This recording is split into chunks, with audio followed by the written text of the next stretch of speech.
பொறுத்த வரைக்கும் 16 arms plug point இருக்கணும்.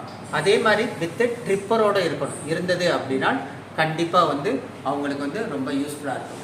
சில நேரம் புது வீடு கட்டியிருப்பாங்க, அப்போ ஏதேனும் ஒரு இடத்துல ட்ரிப்பர் வச்சுருக்காங்க அப்படின்னா அவங்களுக்கு ட்ரிப்பர் தேவையில்லை. மற்றபடி இப்போதான் நான் வாஷிங் மிஷின் வாங்கியிருக்கேன், என் வீட்டில் ட்ரிப்பரே இல்லை அப்படிங்கிறப்ப உங்களுக்கு ப்ளக் பாயிண்டோட ட்ரிப்பர் இருக்கிறது ரொம்ப ரொம்ப பெஸ்ட்டு. அதுக்கடுத்து வீடுகள் கட்டுறப்ப சில பேர் என்ன பண்ணிடுறாங்கன்னா எர்த்து இல்லாமல் வீடு கட்டிடுறாங்க. அப்போ எர்த்து இல்லாமல் சில பேர் வீடு கட்டிட்டு எலக்ட்ரானிக் பொருள் யூஸ் பண்ணுறப்ப என்ன நடக்குது அப்படின்னா சில நேரங்களில் எந்த எலக்ட்ரானிக் பொருளை தொட்டாலும் ஷாக் அடிக்குது. அப்படிங்கிறப்ப எலக்ட்ரானிக் பொருள் இருக்கிறப்ப கண்டிப்பாக அவங்க வந்து எர்த்து வந்து பண்ணியிருக்கணும். அதுக்கடுத்து இப்போ வாஷிங் மிஷினை பொறுத்த வரைக்கும் இது வந்து ஸ்பின்னில் தான் இருக்குது. அப்படிங்கிறப்ப பார்த்தீங்கன்னா இந்த ஃப்ளோரோட லெவல்ங்கிறது ஒரே லெவலாக இருந்துச்சு அப்படின்னா மிஷினை பொறுத்த வரைக்கும் எந்த விதமான வைப்ரேஷன் நாய்ஸ் இருக்காது.